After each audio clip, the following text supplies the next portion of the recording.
Now, one of the first promises made by President Obama when he first came to power back in 2008 was to close the controversial Guantanamo Bay detention center. Yet, 4 years later, it's still there. Next, RT talks to the former chief prosecutor of the Gitmo military commissions, Colonel Morris Davis, who speaks of his huge disappointment in the U.S. president.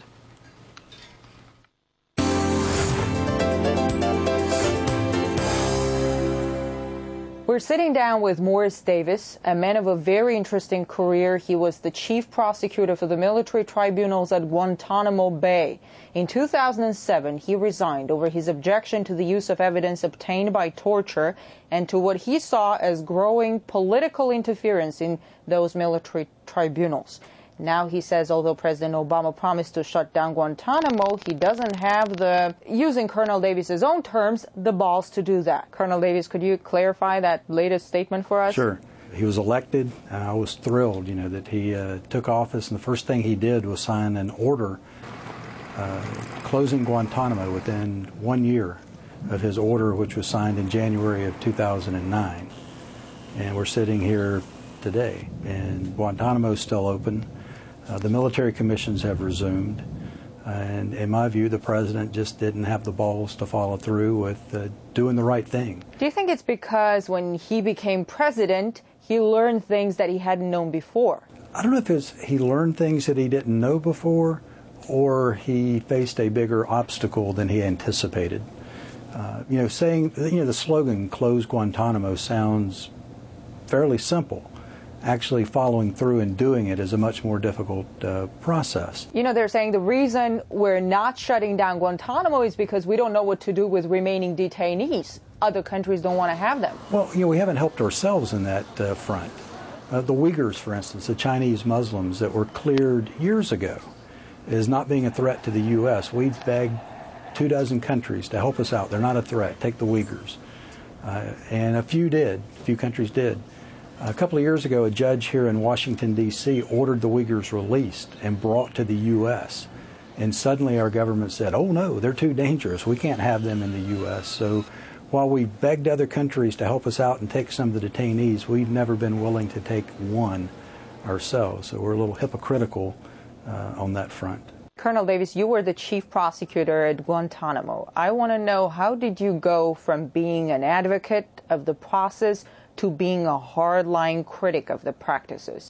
I took the job as chief prosecutor in September of 2005, and I believed at the time, and did for most of my tenure, that we were committed to having full, fair, and open trials. My policy had been we were not going to use any evidence obtained by waterboarding or any of the other enhanced interrogation techniques that most people call torture, and I had support above me for doing that. Then in the summer of 2007, some new people came in and said, wait a minute, President Bush said we don't torture.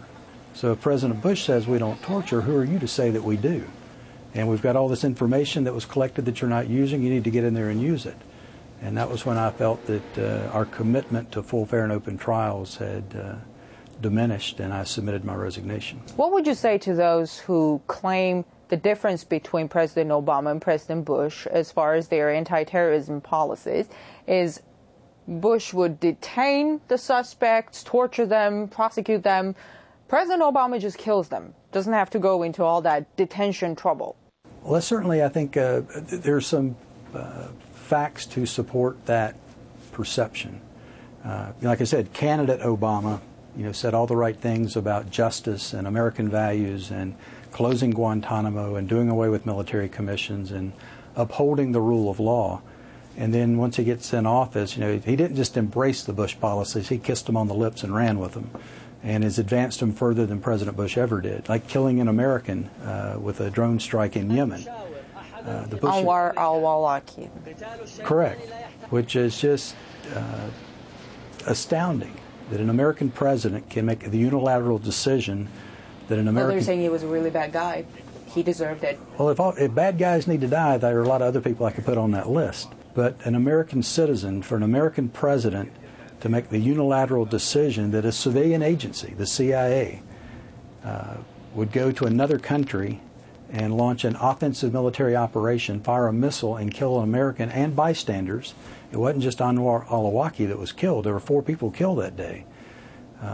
I'm not aware of any legal justification for that. I think it's called murder, to kill another human being deliberately without legal justification. Are drones becoming the new arm of the U.S. justice? There's nothing wrong per se with drones. I mean, it's just another weapon system. It's basically an airplane with a pilot sitting in a lounge chair rather than the cockpit.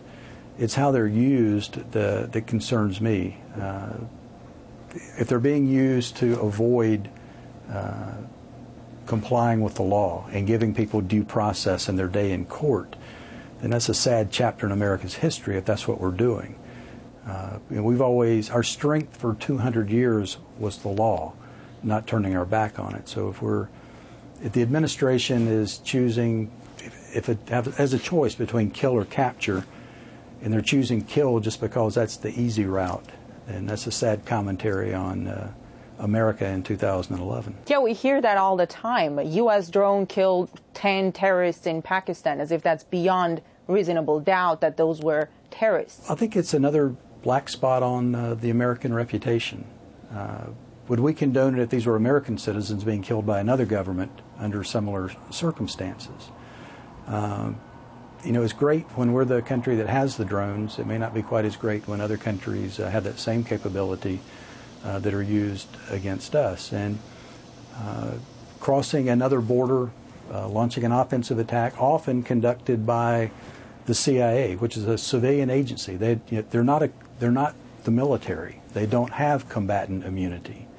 And for the president to send them out to conduct offensive military operations, it's just unprecedented. You're talking about due legal process. Do they think if they operate outside the United States, everything is just legally fine? Well, I guess we're fortunate that America is the 600-pound gorilla in the playground. I mean, who's going to tell us we can't? Which is fine as long as we're the big kid on the playground, but we may not always be in that status. We're supposed to set the example, a positive example. We claim to be the champion of the rule of law, but it seems that we're a champion of the rule of law when we're trying to apply it to others, not so much when we're looking in the mirror at ourselves. The Convention Against Torture, for instance, we're a signatory to that. You saw recently at the Republican presidential debates where candidates said they would resume waterboarding. So, we love to criticize other countries, but we're not so good at holding up the mirror to ourselves. You were the chief prosecutor at Guantanamo. I was just wondering, what was the ratio of people who got into Guantanamo for a reason, real bad guys, and those who, let's say, did not deserve Guantanamo treatment? Well, if you accepted the Bush administration's characterization, you recall maybe Donald Rumsfeld, Secretary of Defense, saying, these men are the worst of the worst. They chew through the hydraulic lines on the airplane on the way to Guantanamo just to kill Americans. I think a lot of people bought that narrative, that all of these guys are the worst of the worst. There were a total of about 775 men that have been at Guantanamo at some point in time. There are about 170 left today. So more than 600 have been released or transferred back to their country of origin or some other country, most of those by the Bush administration.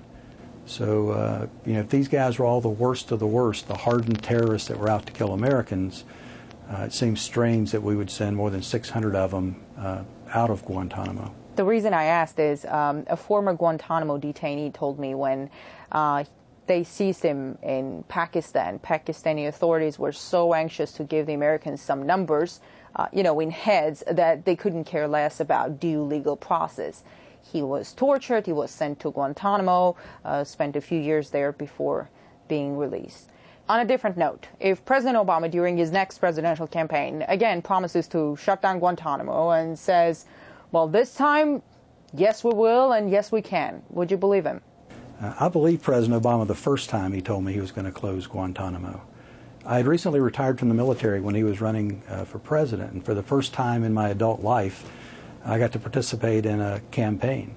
The military stays out of politics, so after I retired, I put an Obama sign in my front yard. I donated to the campaign. I went door to door campaigning for him.